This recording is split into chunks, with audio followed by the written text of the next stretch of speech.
husband comes home at 5 o'clock. When she makes dinner, does she make dinner, have one plate, sit down, eat it, the husband stares at her? Unlikely. She makes one part of the dinner for herself and another plate for him. Does she only make her side of the bed? Unlikely. Probably makes the whole bed. Does she only throw her laundry into the washer? Nah, she probably throws all of it. You get the picture? She produces a surplus.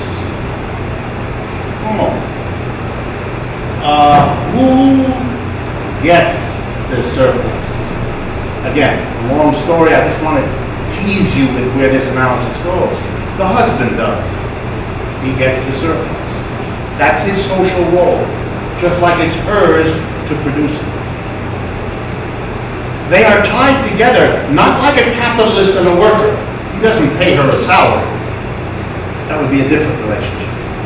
They're held together by oaths of loyalty, commitment, love, cherish, all kinds of words we have, special words for the bond between them. They swear to that, typically in front of a legal authority or a religious authority. And the wife understands somehow in this culture that her job is to cook and clean and do her housework. I talk about traditional marriage, all women here exempted, but you know what I mean. That's her notion, that's how she expresses her love for him. And his job is to go out and have a good job and come home and receive appreciatively the surplus delivered to him inside the household. That's the way we've organized. And this kind of a class structure, because that's what it is, why? Because that's what Marx means by class structure, a particular organization of the surplus, and that's what we've just done. So we have to ask, with Marx, the question, well, which of the 5 kinds is it? Is it capitalist? Now we can see that because he's not buying her labor power, it's not the relationship. There's no wages, there's no labor market, there's no commodity produced and sold, none of that. It's not capitalist. It's not slave because the husband doesn't own the wife, or she him. It's not an ancient self-employed person, because there's 2. And it isn't communist because they don't together do all the work and together decide what to do with the surplus. She produces the surplus, he gets it. Well, if it isn't slave, it isn't capitalist, it isn't ancient, it isn't communist, there's only one left. Feudal. Feudal. But where does the word feudal come from? Medieval Europe. What was the class structure there? Hey, here goes. Here's how it worked. In feudalism in Europe, the way a serf, the surplus producer, and a lord of the land, the surplus receiver, the way they arranged this system was by a ceremony that was partly civil and partly religious. And the way it worked is the serf got down on one knee, and the lord put the flat of a sword on his shoulder, and they proceeded to engage in front of a priest, a Roman Catholic priest, in a swearing to, ready, love, honor, and obey one another. Does that sound any way familiar? The origin of the marriage ceremony is medieval feudalism. No accident there. And the serf was to love the Lord and to be there for him. And the Lord was to love the serf and care for him. And part of the love and caring, that the serf worked 3 days on his own land and kept the produce, and 3 days on the land of the Lord, as I told you, and the Lord kept the produce. Part of the love and honor and the personal bond was, without them knowing it, the production of a surplus by one for the other. But here comes the punchline. If a relationship of love, affection, and intimacy has woven into it exploitation by one partner or the other, how long do you think that relationship is going to last? At least in any kind of good form. Maybe not too long. Maybe if the family, the traditional family, is actually a feudal, exploitative class structure, we have to rethink American history. Because American history now has to be rethought using Marxian theory as not just the enterprises, the capitalists, the struggle with the work. That's part of the story, but here's another part. The people in that capitalist enterprise, worker on the one hand, capitalist on the other, came from, and at the end of every day, went back into another class structure. Ooh, it's getting complicated. They went home at 5 o'clock. And when they went home, they entered into another class structure. But with this big difference. If the woman went out to work, as nowadays is the norm, she was probably a surplus producer on the job. And when she came home, she was one again. She got it twice. But the husband has a completely different situation.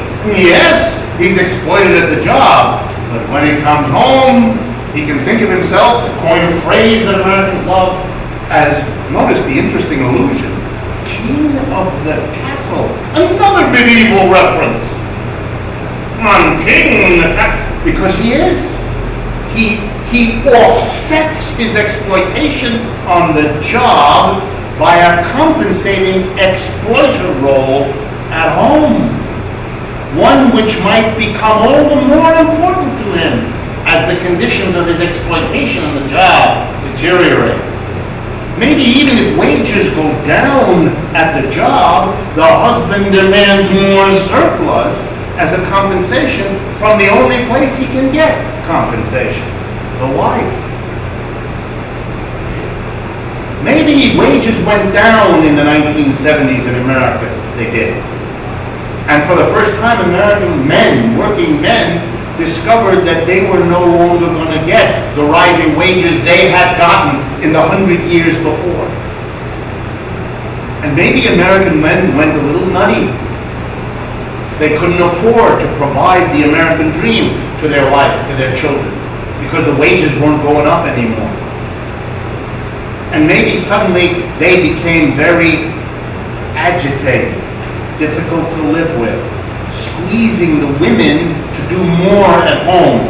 Not just more physical work, but more emotional work, maybe more sexual work, compensate, offset, mollify the situation that was deteriorating on the job.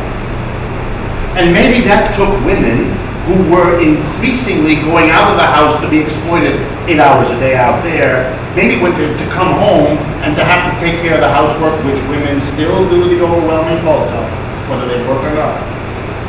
Maybe it was just one bit too many.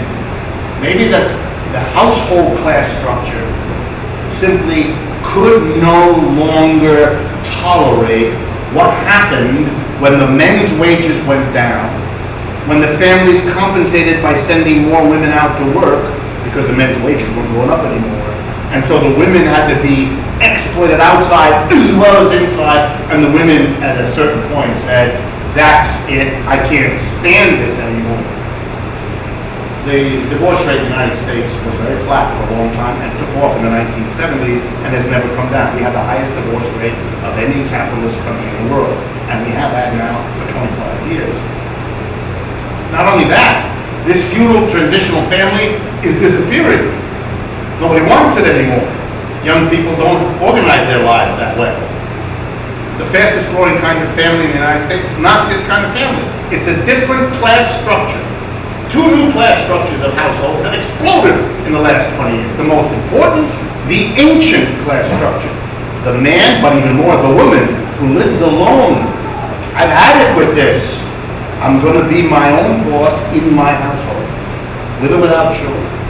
The fastest growing kind of family in the United States. And the second kind of family is also breaking away from the feudal class structure.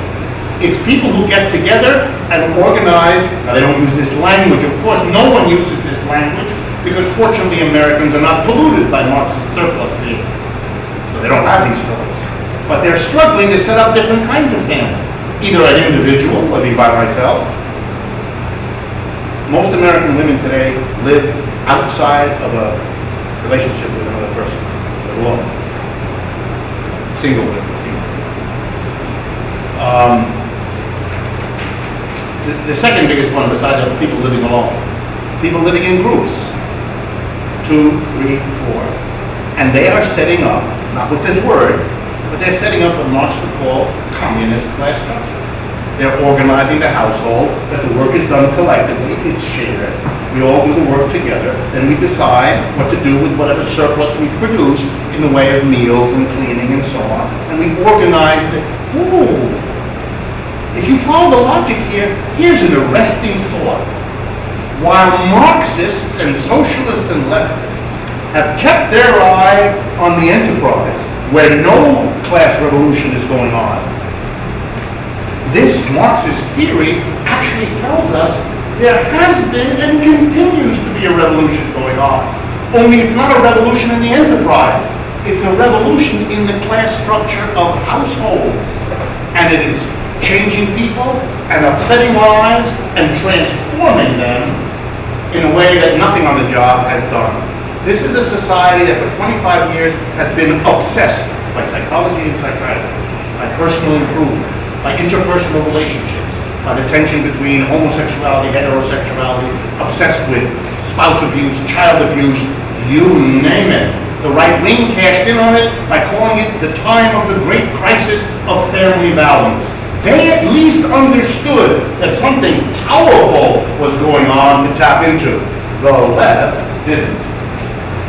Too bad for the left. They didn't make any way.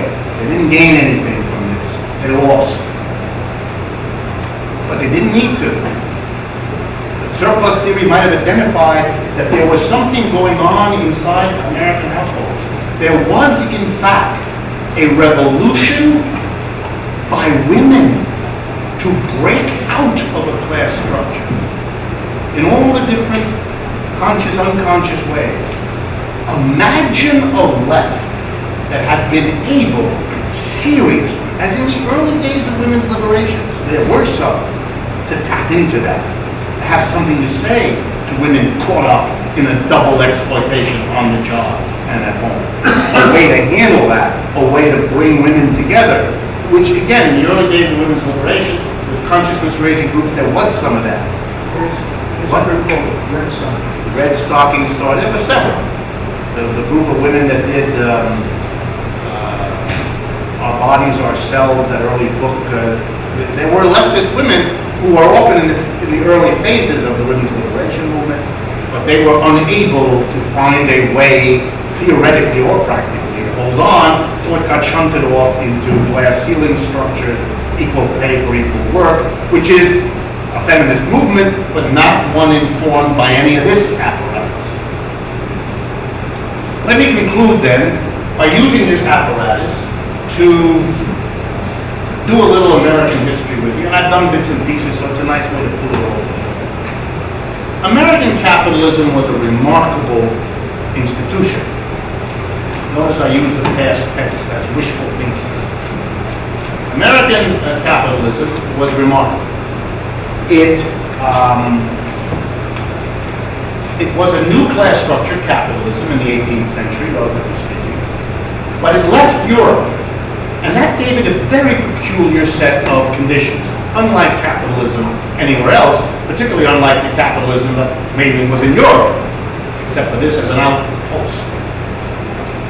How was it peculiar? Well, unlike European capitalism, there was no feudalism that it had to deal with. Everywhere in Europe, capitalism emerges out of feudalism, and that makes it insecure about itself.